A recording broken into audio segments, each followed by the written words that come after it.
बहुत लोग अब घबरा रहे हैं, टेंशन ले रहे हैं और 50 साल से दाखिल खारिज नहीं करवाए, अब टेंशन हो रहा है। तो ऐसे सिचुएशन, ऐसे कंडीशन में हम आपको बता दें कि देखें, अगर आप जमीन का दाखिल खारिज नहीं करवाए हैं और 50 साल बीत चुका है तो अब आपके साथ क्या होने वाला है जानकर आप भी हैरान हो जाएंगे। बहुत सारे ऐसे लोग हैं, जमीन का कागजात रखे रहे, 50 साल बीत गया और आज तक जो है जमीन का म्यूटेशन कराए ही नहीं, जमीन का दाखिल खारिज कराए ही नहीं, जमीन का केवाला जाकर घर में रख दिए और जमीन का म्यूटेशन नहीं कराए।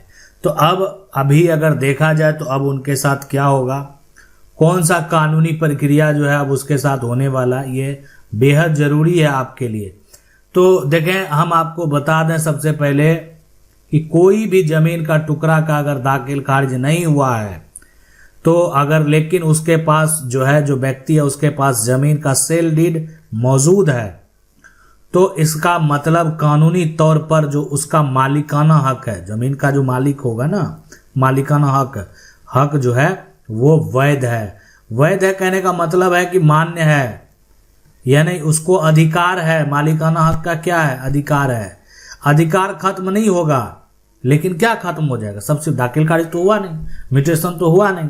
देखेंगे बहुत सारे लोग जमीन का केवाला करा लेते हैं और जब विवाद होगा ना तो बोल रहा है कि तुम्हारा जमीन का तो म्यूटेशन नहीं हुआ है, बताओ म्यूटेशन करा के दिखाओ। अरे म्यूटेशन कराने से उसका जमीन का मालिकाना हक से कोई लेना देना नहीं है।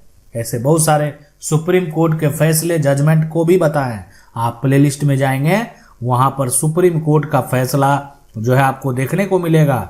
उसमें जाएंगे, बहुत सारे ऐसे जजमेंट जो हैं जो कि दाखिल खारिज से संबंधित हैं वहां पर बताए हैं।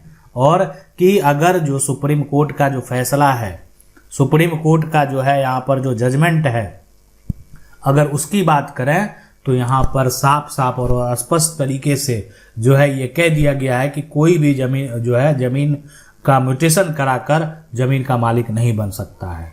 यानी सिर्फ कोई म्यूटेशन करा लेगा जमीन का तो मालिक नहीं बनेगा।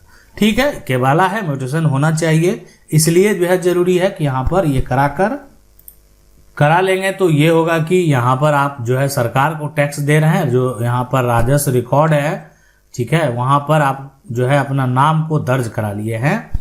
तो जो सरकार का जो रिकॉर्ड है उसमें आपका भी नाम दर्ज हो गया और उसके बाद भविष्य में अगर आप लोन लेने का प्रयास करेंगे तो दिक्कत नहीं होगा। भविष्य में आप यहाँ पर जो है मुआवजा के लिए अगर जो है प्रयास करेंगे, कोई भी अगर भूमि अगर कहीं पर आपका चला जाता है तो दिक्कत नहीं होगा। सरकार का अगर कोई योजना है, सरकारी योजना का लाभ लेने में दिक्कत नहीं होगा। तो ये सारा जो है ना, दिक्कत नहीं होगा इस तरह का कार्य करने में। लेकिन जो है इस विवाद होने से पहले आपको मालिकाना हक साबित करना पड़ सकता है। आपको मान लेते कोई कह देगा कि नहीं आपका केवाला जो है गलत तरीके से हुआ है इसीलिए म्यूटेशन आप नहीं कराए, लेकिन ऐसा कोई बात नहीं हुआ, यानी 50 साल बीत गया है। तो अब आखिर वर्तमान समय में जो है यहाँ पर सभी कागजात तो समय समय पर क्या होते हैं, अपडेट होते रहते हैं। अब देखें ऐसे लोगों को करना क्या चाहिए, सबसे बड़ी बात है, ये समझने वाली बात है, ठीक है। तो उसके लिए देखें जो राजस्व कार्यालय है, राजस्व कार्यालय यहाँ पर कार्यालय, तो वहां पर आपको बैठे मिलेंगे कौन, जो है जिसको बोलते हैं सीओ, सर्कल ऑफिसर, जिसको बोलते हैं यहाँ पर तहसीलदार। तो अलग अलग राज्य में जो भी आपके राज्य में जो है तहसीलदार बोलते हो, सीओ बोलते हो, है ना, राजस्व अधिकारी बोलते हो, तो जो भी है तो आप उनके कार्यालय में जाएंगे। उसके बाद आप क्या करेंगे, दाखिल खारिज के लिए अप्लाई करेंगे। दाखिल खारिज के लिए क्या करेंगे, अप्लाई कर देंगे। और जो भी इंफॉर्मेशन है आपका, जमीन का जो खाता से संबंधित हो गया, जमीन का खेसरा से संबंधित हो गया, यानी खाता खतौनी की अगर जो भी बात है वो सारा, जमीन का जमाबंदी हो गया, जो कि ये सारा इंफॉर्मेशन जो जहाँ से जमीन को लिखा गया, बेचा गया, ये सारा जो है आप निकालेंगे, ठीक है। अब इसके बाद आगे का प्रक्रिया आप करेंगे कि आप जाएंगे वहाँ पर और जो है कि आप बताएंगे उनको कि ऐसे लंबे समय से आप जो है ज़मीन का म्यूटेशन नहीं करवा पाए और इसमें आप आवेदन कर रहे हैं और वर्तमान में जो दस्तावेज आपके पास मौजूद है इसमें नया जो एक तरह से प्लॉट का नंबर है वो चढ़ा हुआ है, और वर्तमान में अभी जो म्यूटेशन कायम हो रहा है वो भी नए से हो रहा है।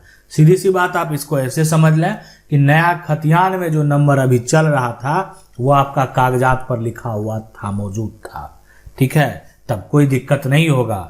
लेकिन अगर पुराना वाला अंग्रेजों वाला ही सारा नंबर चढ़ा हुआ रहेगा तो फिर आपको पहले यहाँ पर कोर्ट से आदेश लेना पड़ेगा, और जो आदेश जब तक आपको नहीं मिलेगा तब तक आप आगे का प्रक्रिया नहीं कर पाएंगे।